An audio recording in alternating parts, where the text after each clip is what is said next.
Here we are, folks. It's time for the USGP, the real US Grand Prix. Austin, the circuit of the Americas. Many fans deem this as the de facto American F1 racetrack. I think it's quite safe to say that it has actually grown on a lot of fans over the years, and it seems quite popular with the drivers, nobody having any real complaints about it. The circuit owners care about you having a really good time, without completely decimating your wallet, or actually endangering the life of the foliage around the area and completely making it uninhabitable and a complete misery to the people who live there. Yep. You don't get any of those issues in Austin. One of the major talking points is that Daniel Ricciardo will finally be back to compete for the USGP, one of his favourite circuits, and one that everyone really likes to see him at because he embraces Americana. But I don't think that his second comeback this year is actually going to be all that great because, according to Nico Rosberg, the destroyer of many a career, his recovery from his wrist injury at Zandvoort hasn't been plain sailing. And we all know what happened with Lance Stroll's decline this year after being rushed back from his start of season issue with both of his wrists. Maybe he was brought back too soon, perhaps, because he wanted to get back for one of his favourite races? Maybe they should have waited for Brazil, perhaps? All of this info was apparently from the AlphaTauri boss himself, Franz Tost, not some random guy called TM Bro. But what could this mean for Daniel's hopes in Austin? Well, even then, if he were fighting fit and everyone expected him to do really well, I don't think he would be scoring points this time out, because the Austin track is quite a high downforce track, albeit not as high downforce as Qatar, and it also has a lot more low-speed corners. So what we saw in Qatar, the AlphaTauri wasn't all that great. It was quite near the back, and it was also very tricky to drive because Liam Lawson had that little spin on his own. I'm not going to be expecting either him or Tsunoda to be actually troubling the point scorers. They're probably going to be fighting for like 12th, 13th maybe. And I think Daniel will be quite impressive if he actually is able to finish the entire race distance, because in the simulator, Franz Tost was reporting to Rosberg that he was having trouble actually doing the simulator runs and not experiencing any pain in his wrist. So I'm going to predict that at least one time throughout the entire weekend, we will hear him actually mention that his wrist is starting to hurt, because doing a race distance, that's going to take some doing, and it'll actually be quite impressive if he's able to complete the run and actually finish the race. But if this does affect his performance and Tsunoda actually outscores him, that is something to actually temper, that Daniel is still somewhat afflicted by his injury from the Dutch Grand Prix. But it's really not going to do his comeback any favours, especially after Liam Lawson doing a pretty good job overall, albeit with a little wobbly in Qatar. Daniel is taking up the seat of a rookie who actually was impressing people. So his return is not looking as harmonious. But the other big talking point here is how confident Mercedes are. It's quite clear with what they are doing right now with their final upgrade package, this being a completely revised new floor, that they are going for second place in the constructors. Instead of trying to temper themselves and going for next year, they are sensing that Ferrari have pulled back, focusing on the following year, and now trying to secure second place where they are currently residing.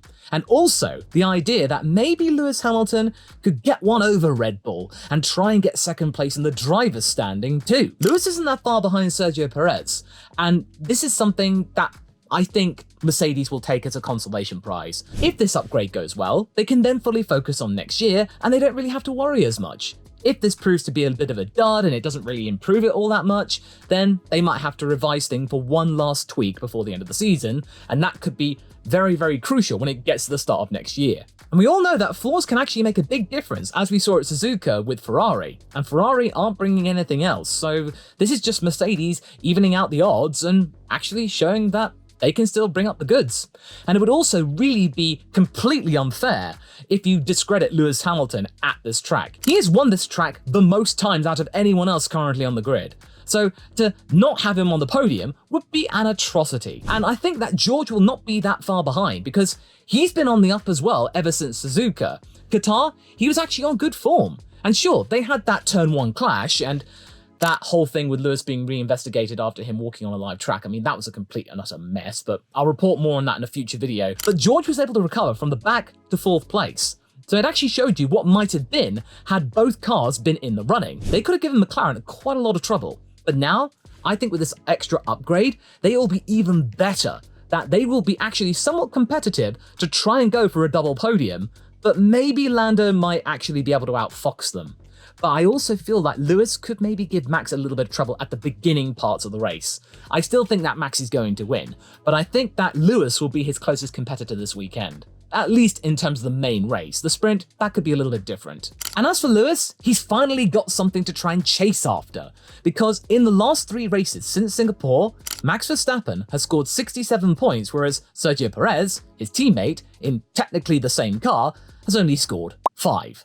And that deficit has been crucial for Lewis getting much closer to where Sergio Perez is now. And as for Haas, their long-awaited upgrade has finally arrived. And Gunther Steiner has been a little bit coy about what its actual effects will be.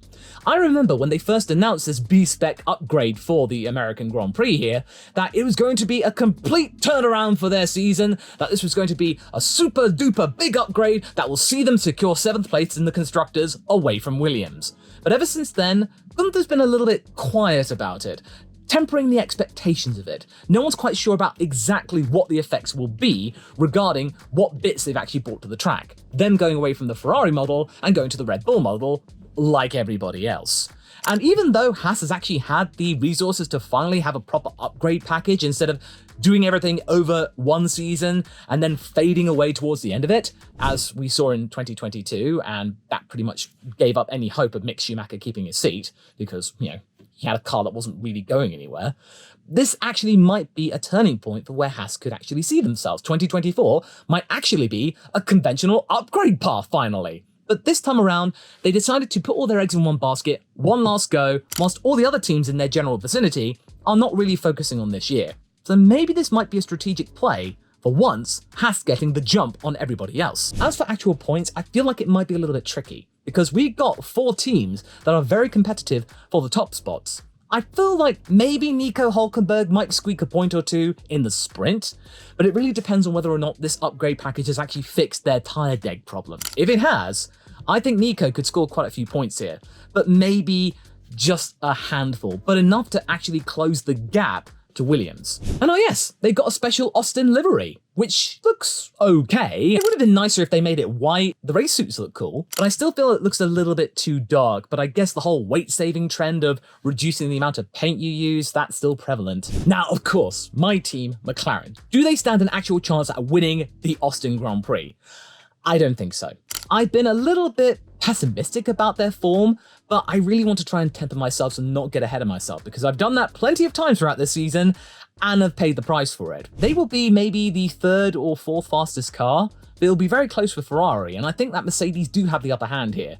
But I feel like also Lando Norris might still be in contention for a podium, or maybe trying even better, going for the win in the sprint. When there's actual no worries about tyre degradation, strategies, you can just go for it. Lando Norris is being buoyed by the fact that this car is starting to finally come good, and the team is actually kind of supporting him in a way. Even though Oscar Piastri has actually really come up out of nowhere and given him a bit of a fright, the team are actually trying to be fair and asking the drivers to challenge them. So it's not some kind of conspiracy they're backing Oscar. Lando is getting the same treatment. It's got a few more low-speed corners, which could be their detriment, which is why I think Mercedes will do better than them. But I still feel like they will score a good amount of points and actually overtake Aston Martin at this race for 4th place in the Constructors. Then maybe trying to chip away a little bit more at 3rd place in the Constructors from Ferrari. But I still think that's going to be a monumental task. Oh wait, they did so well at Qatar, they scored nearly 50 points in one weekend. Yes, that's very true. But we have to remember here, and McLaren pointed this out as well, they were trying to actually temper their absolute delight that the managed stint sessions that Pirelli implemented actually flattered their performance. They didn't have to worry about tyre degradation. Oscar Piastri could go absolutely hell for leather and not have to worry about fading away. It meant that the MCL60 could perform at its maximum all of the time without having to worry about proper long-term strategy. Therefore, I feel like it might not be as rosy as it was 2 weeks ago. And as for Oscar, I don't think he's going to be in the top 5. I think the Mercedes are too fast, but he will score, maybe P6 or P7. Then we got the news about something I've been really looking forward to seeing more of, the F1 Academy. Do you remember that? That whole all-female racing series that Formula 1 is actually properly backing this time, instead of semi-backing with W Series? Yeah, it's finally actually going to be televised live as a proper support race for Formula 1. Oh, this was just a knee-jerk reaction. No, this was actually planned, that all of the other races would be pre-recorded and then shown later, and then this one would actually be live going into 2024 when they would all be live as proper support races for Formula 1. And I'm sorry, but the implementation of this F1 Academy this season was absolutely atrocious. You get 20-minute videos several days after the race takes place, or sometimes weeks, and then it's just a few interviews, then highlights from all 3 races in a 20-minute video. You barely get any chance to actually figure out, well, who are these drivers? What racing happened? How on earth are we actually supposed to even care? Because we barely get any time to see how these drivers actually do what they do. It was absolutely terrible. But now next year, they are actually trying hard at Formula 1 to make it look a bit more serious, because you get all 10 Formula 1 teams representing themselves in some fashion, but I still feel like it's not quite the path to a real chance at a Formula 1 seat. Although, admittedly, the cars are Formula 4 specs, they can go to F3 perhaps, but it's not as hardcore as it was in the W Series, where they were similar F3 spec cars. And one thing that saddened me was that Juju Noda was nowhere to be seen there. She was off doing something else. I have been keeping track on what she's been up to, and if you'd like to actually find out more about what happened to Juju Noda, let's get to 2,500 likes on this video, and then I'll make a proper deep dive video for you. It's still a 20-minute video for 3 races. That's just way too short. Before we get to the predictions, Papa Stroll has finally broken cover about how he thinks that Lance Stroll has performed this year, and he cites bad luck for the reason why he's not doing so well. And there was this weird quote that he said about 9 retirements or something due to engine failure. I'm like, really? I'm not quite sure about that, because according to the actual stats, Lance has only had 3 DNFs this season. I'm not quite sure where he got that stat from. If anyone in the comments can help enlighten me about this, I just feel like this might be a little bit of a massaging the statistics, saying that, oh, it was just bad luck that caused Lance Stroll not to do as well as Fernando Alonso. And also Mike Crack coming back again, saying that, oh, maybe the upgrades are not suiting Lance Stroll. Well, the team is meant to try and improve and progress, so the drivers should really adapt to the upgrades instead of the upgrades working with the driver, because it's in the best interest of the entire team to move forward. Fernando is scoring the points, so if he's the one scoring the points, then it's got to go to him. Or maybe this was Fernando's plan all along. But anyway, let's get to the predictions. Now, you already know who I'm going to say who's going to be first place. It's going to be Max Verstappen. He's going to romp to victory. He seems absolutely assured. There's no real issue about him at the moment. The Red Bull car is absolutely one of him, so I don't really need to say much more about it. He's going to win. But in terms of second place, it's going to be Lewis Hamilton. He is so good around this track, so it'd be really hard to discredit him from anything lower than a podium finish. But I feel like he will get the jump on third place man Lando Norris, who won't be quite as strong as McLaren has actually shown in the last few races, because there are going to be a few low-speed corners, and we're not quite sure about how effective the MCL 60 is in those low-speed corners at this present stage. They might have been able to sort some of those bugbears, and I could be absolutely wrong, and Norris could be actually challenging for the lead, but I can't be quite sure of that. But I feel like Mercedes, they seem optimistic, they seem quite confident that this is going to work. Some of this positivity is going to flow in to George Russell in 4th place. He is a man on a mission to try and redefine himself now he knows that his teammate is going to be around for the foreseeable future. He seems to be actually finding this quite effective. The last couple of races he feels quite chirpy, optimistic, and growing his hair out, turning into a bit of a rebel instead of having the short back and sides. I don't know whether I like it or not, but the mop, I'm guessing George is going through a phase perhaps, but in terms of his performance, he did pretty well in Qatar actually. He proved me wrong. 5th place, I am going to be putting Checo here. Why am I putting Checo here? Well, it'd be really hard not to, because he does well at this track, and this is one of his home circuits. Many Checo fans are going to be in attendance here, and they have been for the longest time. To have that home support before he then goes to his proper home track of Mexico, I think this will be enough for him to get over his funk, and maybe try and at least score a decent finish. I don't think it's going to be enough for him to be on the podium, but I feel like it's going to be at least something in the top 10 that isn't 10th.